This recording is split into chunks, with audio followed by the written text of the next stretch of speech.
one of the goals that can be helpful is to gradually expand the breath capacity. This has been a really powerful missing link to my practice over the years, where bringing everything into coherence. I think initially I started very physically, and breathing was just a process that I didn't really think about. And then I started to realize that this is actually a very powerful tool. Like, if we don't do it, we die. But if you really learn how to work with your breathing in your body, it has tremendous power for us to be able to really connect with the state of our nervous system and shift it very quickly. And so it doesn't just come with one breathing technique. I find that it's it's actually, there is a physical development process of like being able to expand the breath. And that's a process that happens over time, so then we can shift the state of the nervous system more easily and faster, because we kind of upgrade the hardware of our breathing. And this doesn't get talked about a lot, so I'd like to open up conversation around it. Yeah, and in today's fitness world and also maybe healing world, breath work is a very common term.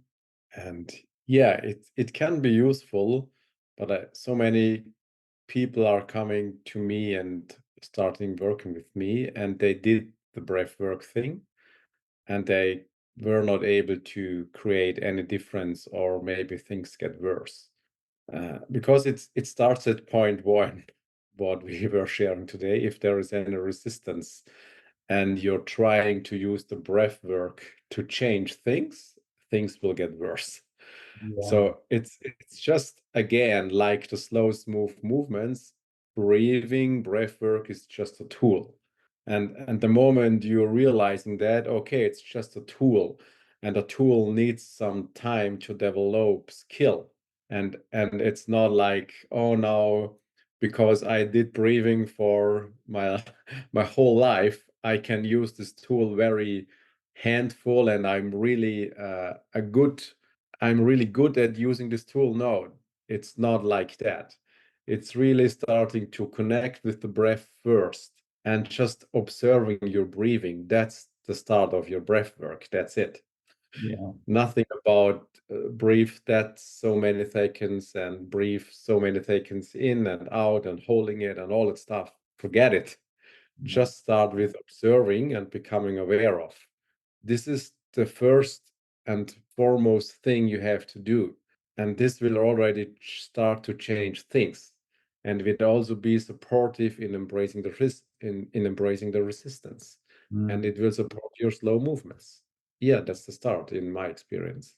Yeah, yeah. There's one distinction that I find really helpful, is to, like, the the more capacity of breathing that we have, the more fuel we can bring into the system to be used for whatever that we want to use it for. And so often, though, if we haven't developed this system, or if this system has become atrophied because of a range of different circumstances, particularly with chronic conditions, like, one of the primary things that gets restricted is the breath, like the diaphragm gets stuck, or like the rib cage and the lungs become restricted, like all of the torso, the fascial tissue gets bound up, and our ability to even take a deep breath is compromised. And so just trying to then change your biochemistry with some sort of breath work thing is going to put so much pressure on an already pressurized system. And like you were saying, Marcus, like, we need to first come back to where are we at with our breathing, like even noticing that phenomena. And really how incredible it is that we can take a breath, and the functions, like when you really look into the breathing, like, a lot of people don't realize, when the air goes in through your nose, it doesn't just go straight in, like it spirals through the nasal cavity into the body. Like, it's amazing what's going on with every breath. And like I get a little bit obsessive about this because I really do feel that we've lost touch with how amazingly powerful our body is and how much power we have with simple acts. Yeah. And really seeing how much is going on with these things. And but longer term, once we become aware of the breathing, even that in and of itself, you might notice I'm breathing really shallow. You feel that resistance or the judgment that you have about your breathing. And then we embrace that resistance. Okay, that's okay that I feel that way. I'm going to keep breathing and noticing. And then more things might come up. And then we start to move into acceptance. And it's like, okay, cool, this is where I'm at. And then it's like, oh, well, I'm inspired on what might happen if I were to expand the capacity of this thing. And on it can go. And so I find having a metric can be really useful with this without forcing yourself to be in a particular place, or because we'll get to where we get to when we get there, as long as we just keep stepping. And Yeah. you know, we've all got our own timing and pace and all that sort of thing. But if you can do that, it's sort of like, minimum ambition, maximum patience is a useful saying that I find with this. But having the goal of, for me, this was really helpful. And particularly when I got to this point, my whole physiology was different, was a lot more vital when I moved toward being able to breathe one breath per minute for at least a 5-minute period.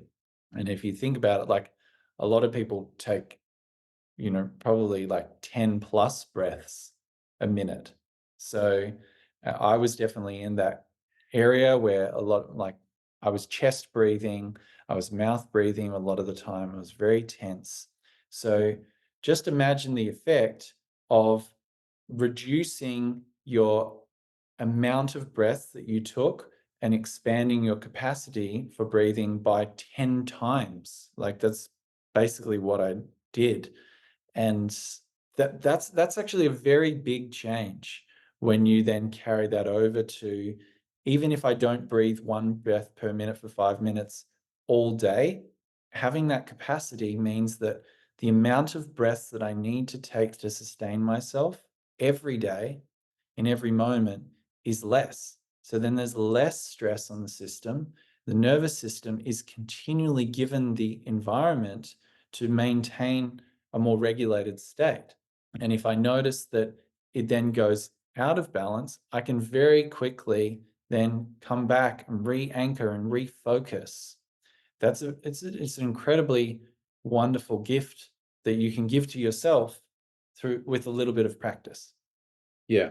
And yeah, it's just like I'm in the space. I did some deep breath because Benny was talking about breathing.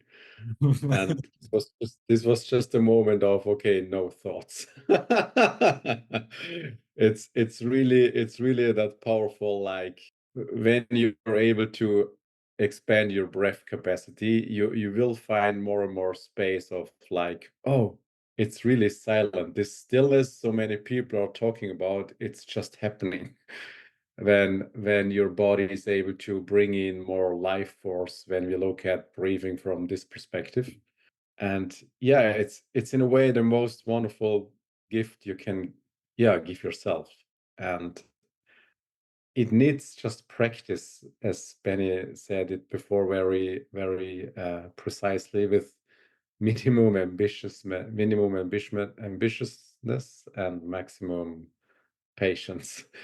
Because when I look back, and we started to work together, I don't know, 8 or 9 years ago already, and you were already talking about breathing, and we did that with the stopwatch. Like I can remember that I downloaded an interval timer, and I set up the timer and tried to punish myself to breathe 30 seconds in and 30 seconds out.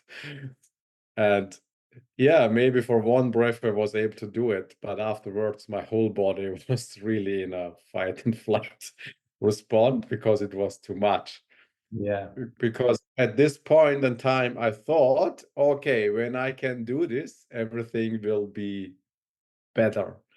And this is the pitfall where we often fall into with every practice. Mm. Because we are suffering or we have pains. And yeah, and of course, this pain will cause suffering. Otherwise, we wouldn't search for any solution. And then we think like, oh yeah, this is the thing I have to do. And when I can do this, everything will be better. I will be And just saved. with, yes, and just with this thought, you're already lost. And yeah, maybe this is the playfulness which will come back naturally. And we have understanding and we have compassion when you're not able to follow us fully what we are talking about here, because we have been through and we tried to breathe longer with with I have to do better and I have to do harder. It doesn't work this way. Yeah.